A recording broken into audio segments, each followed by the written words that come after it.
todos. A Kátia hoje me perguntou o que era o tema, coroa e as asas.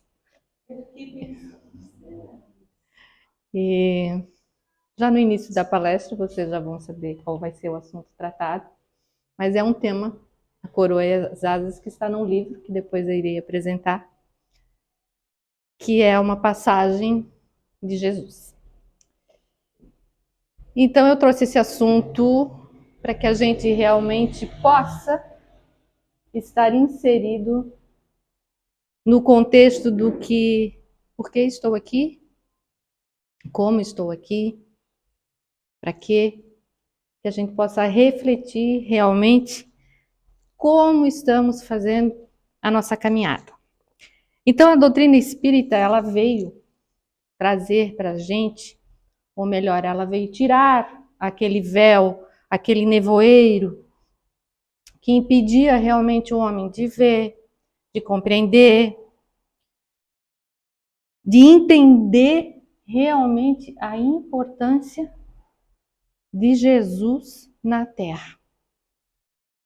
Então, passaram-se mais ou menos uns 1860 anos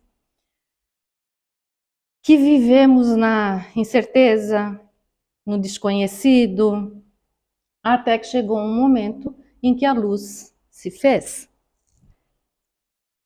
Mas acostumados que estávamos a enxergar ainda nas sombras e ainda necessitados de tempo para nos adaptarmos às novas realidades que se apresentavam, que foram trazidas pelo nosso Consolador prometido, seguem os homens ainda por caminhos um pouco tortuosos, até mesmo ainda perigosos, que são traçados pelo orgulho, pelo egoísmo que ainda permeia a humanidade. E nós aprendemos na doutrina espírita que estamos aqui para evoluir e sabemos que a evolução ela se dá através das encarnações. Um momento com uma coisa aqui desapareceu. Hein? Pronto. Ficou preto. Então, o nosso processo evolutivo ele é necessário para que mantenhamos um equilíbrio entre duas asas, a do conhecimento e a evolução moral. Entendeu, Kátia? Sim. Então tá. Vai aqui mesmo. Evoluir no sentido espiritual, dentro do lema espírita, evoluir sempre, significa que o indivíduo deve constantemente melhorar seus sentimentos, melhorar seu padrão vibratório, melhorar seus conhecimentos, melhorar suas atitudes e comportamentos, enfim, se tornar cada vez mais consciente e participativo da lei natural. Melhorar, melhorar, melhorar. Será que temos essas condições? Vamos pensar, né? Se a gente apenas nos detiver no desenvolvimento intelectual, não estaremos no nosso processo evolutivo. E se nos ativermos apenas na evolução moral, também estará faltando algo. Por isso, duas asas. E nós aprendemos que na individualização do espírito, Deus nos concedeu a razão. É nesse sentido que nós nos diferenciamos dos outros animais. É o que caracteriza o ser humano. E para que serve a razão? Qual é a sua utilidade? É de buscar conhecimento, de refletir sobre o que aprendemos, fazer bom uso do aprendizado em suma, evoluirmos intelectualmente, com a aquisição do conhecimento, temos condições de refletir sobre nossa evolução moral. São as duas asas que têm que estar equilibradas. Então, vamos analisar o contexto em que Jesus estava inserido. Ele falava para todas as pessoas indistintamente, independente do grau de evolução, do grau intelectual ou independente dos cargos ou funções que as pessoas tinham à época naquela sociedade. No entanto, quem é que mais buscava ouvi-lo? Quem é que mais prestava atenção aos seus ensinamentos? Qual era o tipo de pessoa que acolhia com mais facilidade os ensinamentos que ele trazia? Eram as pessoas mais simples, as pessoas mais humildes. Qual seria a razão? Se considerarmos que muitos intelectuais da época teriam até melhores condições para analisar e refletir sobre os ensinamentos, porque eram as pessoas mais simples, as mais sensíveis a absorver melhor os seus ensinamentos. Por que não aqueles que eram mais intelectualizados e sim aqueles mais simples, mais humildes? Um dos motivos é por eles estarem mais necessitados daquelas mensagens que Jesus trazia para eles. Como também eram pessoas que tinham puro o seu coração. Eles não resistiam aos ensinamentos, porque eles estavam ávidos pelo aprendizado. Por outro lado, os fariseus e os estudiosos da lei eram o inverso. Eles resistiam a esse aprendizado. Qual a razão disso acontecer? O seu orgulho.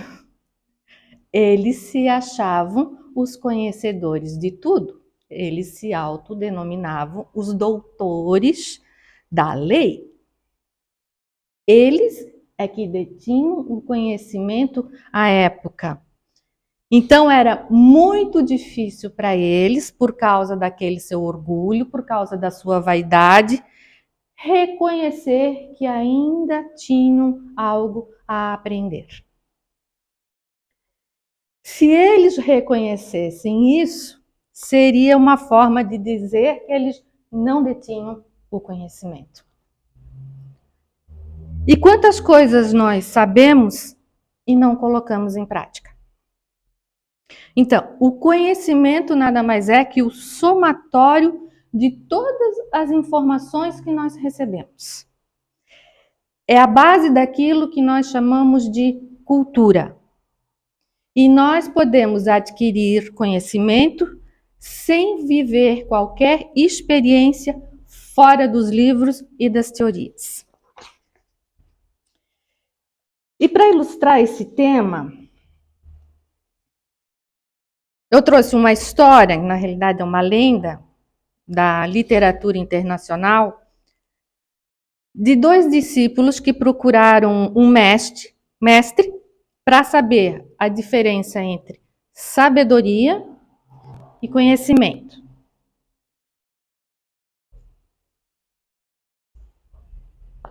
O mestre disse-lhes: quem ouve, esquece.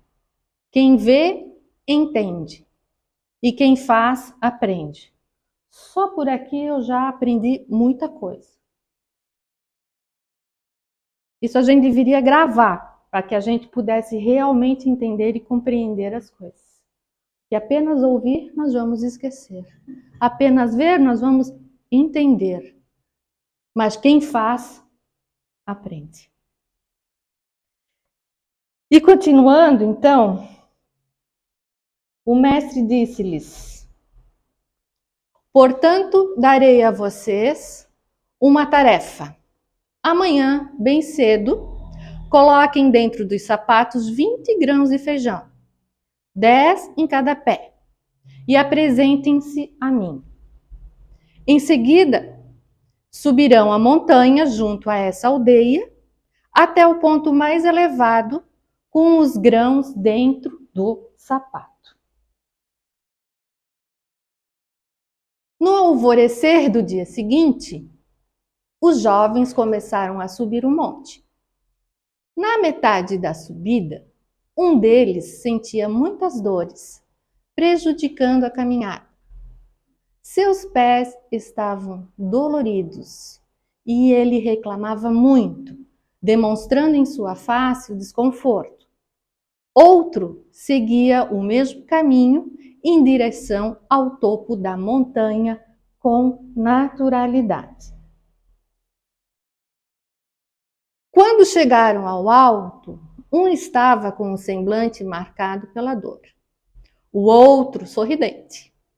Então, o que muito sofreu durante a escalada perguntou ao colega: como você conseguiu realizar a tarefa do mestre com alegria, enquanto para mim foi uma verdadeira tortura? O companheiro respondeu com voz serena: meu caro amigo, ontem à noite me preparei para a caminhada. Cozinhei os 20 grãos de feijão e hoje de manhã distribuí-os entre os dois pés. O mestre deu a tarefa de 20 grãos, 10 em cada sapato, mas não disse em que condição deveriam estar os grãos. Ou seja, exatamente, ele usou a sua sabedoria. Ele pensou, ele refletiu, ele analisou. O outro simplesmente foi lá e cumpriu uma tarefa que ele sabia que iria ser dolorosa, né? E quantas vezes nós temos uma solução fácil e nós a tornamos a difícil porque a gente se recusa a pensar, né? Porque pensando, nós vamos tomar uma atitude correta. Porque a gente treina a mente. E treinando a mente, nós vamos adquirindo a sabedoria. Então, para isso, é preciso que a gente se esforce constantemente. Cuidar dos nossos passos, buscando sempre o melhor em nossa missão principal. Qual é a nossa principal missão? Evoluir. O que vale para nós? Apenas ser feito? Por que não fazer, então, bem feito, né? E o Espírito Emmanuel, ele nos afirma que 2 asas conduzirão o espírito humano à presença de Deus. 2 asas somente nos conduzirão à presença de Deus. Isso é uma afirmação. Uma chama-se amor, a outra sabedoria.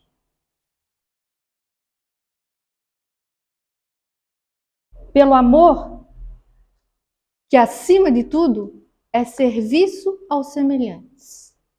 E pela sabedoria, que começa na aquisição do conhecimento. Complementa essas ideias ao afirmar: através do amor, valorizamos-nos para a vida. Através da vida, da sabedoria, somos pela vida valorizados. Mais 2 frases para a gente gravar e fixar. E repetir. Através do amor, valorizamos-nos para a vida. Através da sabedoria, somos pela vida valorizados. E ainda ele nos diz: os livros ensinam, mas só o esforço próprio aperfeiçoa a alma para a grande e abençoada perfeição.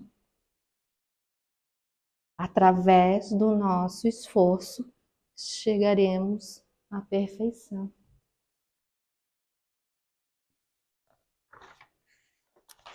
Então, a evolução intelecto-moral é o cerne dos postulados da doutrina espírita. E lá na obra de Allan Kardec, o que é o Espiritismo, ele diz o seguinte: o Espiritismo é uma ciência que trata da natureza, origem e do destino dos espíritos, bem como de suas relações com o mundo corpóreo. Para compreender como ocorre a evolução intelecto-moral, é de fundamental importância que o indivíduo tenha o conhecimento das coisas, que o homem saiba de onde vem, para onde vai e por que está na Terra.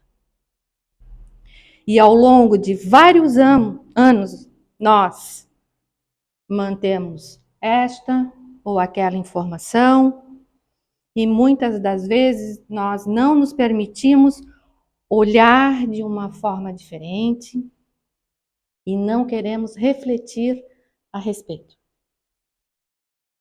Nós temos geralmente o que a gente chama de preguiça mental.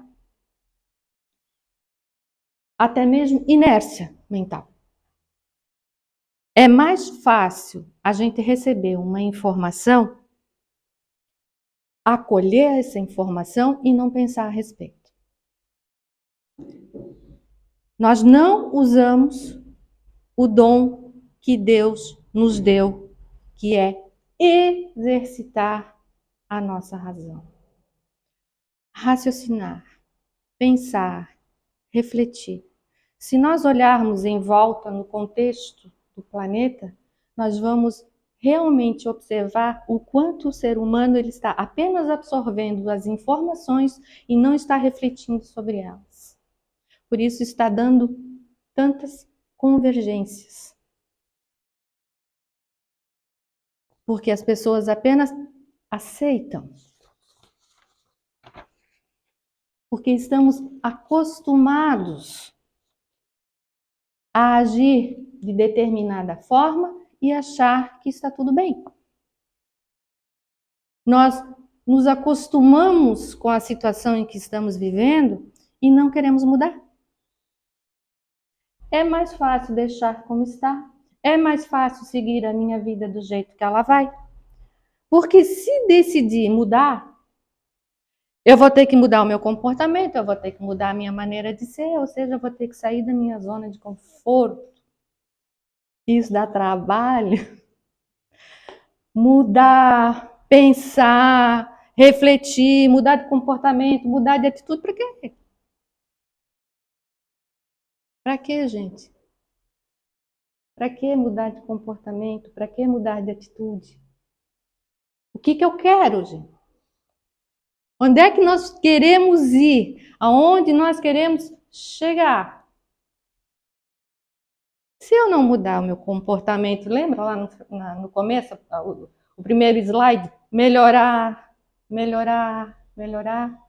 É isso, não tem como nós modificarmos algo se a gente não mudar e não se esforçar para isso. Então, a gente precisa estar utilizando sempre a nossa razão, sem apego e conceitos pré-concebidos. Porque a nossa jornada evolutiva, ela depende de como estão as nossas duas asas.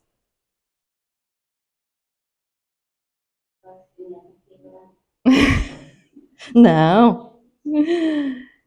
E nós também precisamos saber o quanto já adquirimos do nosso conhecimento intelectual e o quanto nós já até evoluímos moralmente. Por exemplo, eu posso estar mais avançada no meu intelecto e não estar moralmente evoluída em relação às outras pessoas. E os espíritos dizem que carregamos conosco a sabedoria, os avanços de intelectualidade e moralidade que já tivemos, mas, a depender do corpo que tomarmos na encarnação seguinte, a manifestação deles poderá vir de formas diferentes. Além dos genes e do meio, somos completamente definidos pelo nosso espírito. Daí porque a medicina e a psicologia e as ciências não conseguem compreender as dezenas de doenças e porque não acham as curas para elas. Usando como exemplo Chico Xavier, que não passou dos ensinos dele mal e mal primário, né?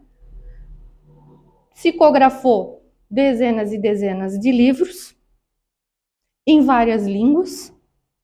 Por quê? Porque ele tinha o conhecimento intelectual acumulado de diversas encarnações, das encarnações passadas. E esse conhecimento, a espiritualidade utilizou para conseguir transmitir os ensinamentos através dele.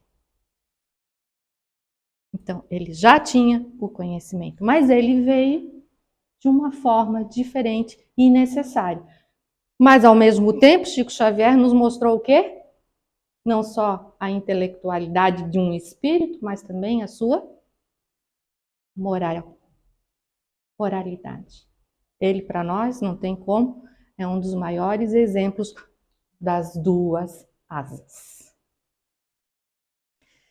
Então, as experiências da vida ao longo das encarnações é que nos proporcionam essas diferenças de como estaremos numa nova encarnação, ou com a intelectualidade, ou com a moralidade mais avançada ou não.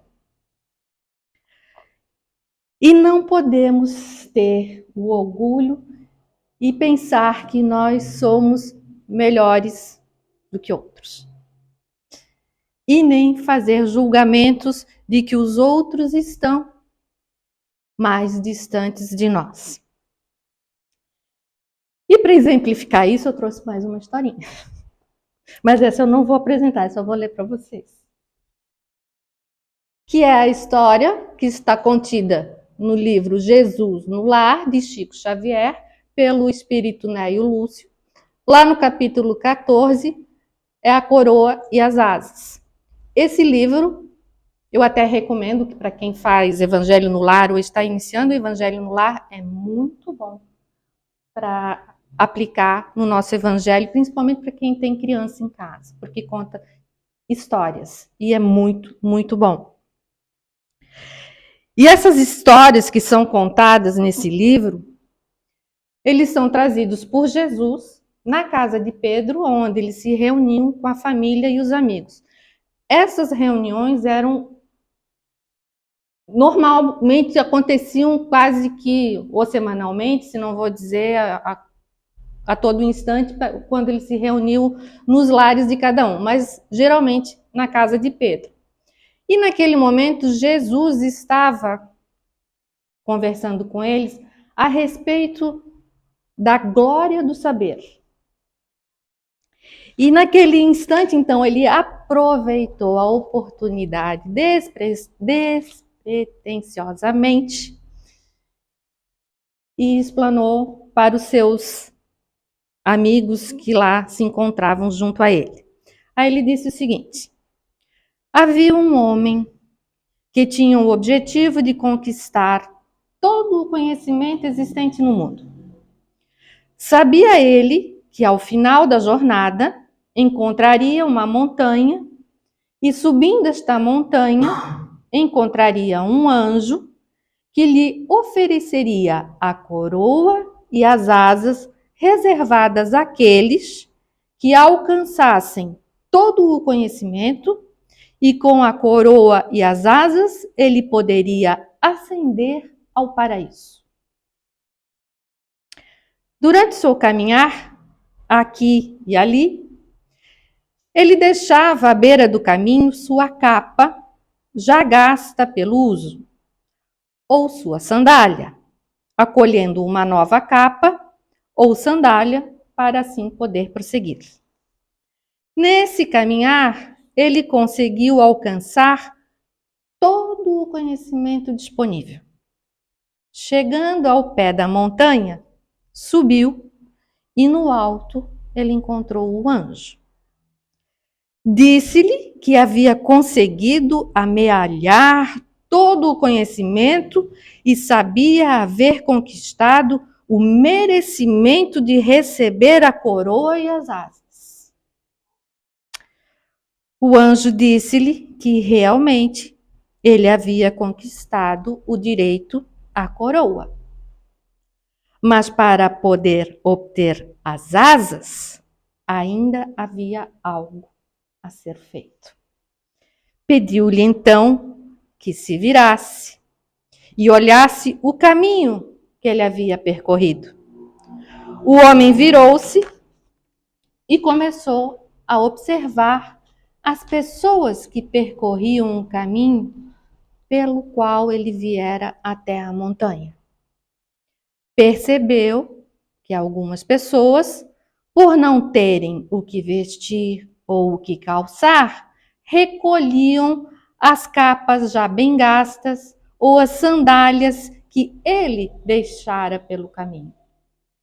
Sua reação foi de crítica, desconsideração e até mesmo de rejeição pelo que observava, desqualificando as pessoas que passavam a usar o que abandonara à beira do caminho. A cada interjeição do homem, nesse sentido, o anjo demonstrava mais e mais tristeza. O anjo então disse a ele que deveria retornar ao caminho por onde viera e só mereceria as asas depois de haver compartilhado com as pessoas que se encontravam no caminho todo o conhecimento adquirido ao longo da sua vida. Depois de ter cumprido esta etapa, ele voltaria até o alto da montanha e receberia as asas para poder se elevar ao paraíso. Numa síntese, Jesus apenas disse: essa é a nossa jornada. Apenas adquirir o conhecimento e não compartilhar com os seus, não tem como chegar ao Pai. Né? E quantas oportunidades nos são oferecidas para que nós aprendamos algo diferente em nossa vida, para que nós tenhamos consciência, para que nós aceitemos que temos mais conhecimentos ainda a adquirir. E a primeira coisa que nós temos que aceitar é: eu não sei tudo. Ainda há muito o que conhecer. Temos que ter humildade para crescer, porque a nossa caminhada é longa. Nós temos muito ainda para percorrer, muitas montanhas para subir e descer. Então, o atual estágio evolutivo da maioria dos habitantes na Terra demonstra que o progresso intelectual ainda antecede o progresso moral. Chegará ainda um dia em que ambos os progressos eles vão realmente se equilibrar. Porque o espírito ele deve progredir em ciência e em moralidade. Mas se ele somente se adiantou num sentido, é preciso que ele se adiante no outro para ele poder alcançar o topo da escala. E há vários níveis de conhecimento. Nós estamos todos nessa caminhada e deveremos ser respeitados e respeitar o outro em relação ao seu modo de caminhar e auxiliar o outro a alcançar patamares que nós já conseguimos alcançar. Nós precisamos ter esse olhar de compartilhar. Compartilhar é a nossa meta. O que Jesus fez quando ele esteve conosco? Ele compartilhou tudo o que ele sabia, aquilo que ele queria que nós aprendêssemos. Amar a Deus sobre todas as coisas e ao próximo como a si mesmo. Amar ao próximo como a si mesmo está nesse ato de compartilhar. Porque se eu amo o outro, eu quero que o outro tenha as mesmas condições que eu tenho. Porque eu considero o que eu tenho saudável para mim. E é isso que eu vou querer que o outro também tenha. Então, precisamos ser úteis, precisamos compartilhar para termos realmente as duas asas equilibradas. Aplicar o nosso conhecimento de forma amorosa. E quando falamos de evolução moral, nós estamos falando de amor. A essência da evolução moral a que Jesus se refere é amor. Esse é o grande ensinamento. É o autoconhecimento, é o desapego, é abandonar os preconceitos, é adquirir novos valores, virtudes. Parece difícil, né? Mas se a gente pensar que nós temos uma eternidade pela frente, nós temos tempo para caminhar e adquirir todos esses valores e virtudes. E principalmente, amar ao próximo depois de nos amarmos. E quando nós conseguirmos alcançar essa meta, nós teremos conseguido cumprir o segundo mandamento. Então, Deus nos criou para aprendermos a alcançar o estado de felicidade, o que só é possível com o aprendizado, com a aquisição dos valores espirituais, do amor verdadeiro, com a internalização das leis morais. Isso só pode ser obtido com a experiência, com a vivência, com a aplicação prática, sendo esta a razão primordial da reencarnação e da existência. Com a conquista desse objetivo, nós estaremos amando a Deus. Esse é o nosso maior objetivo.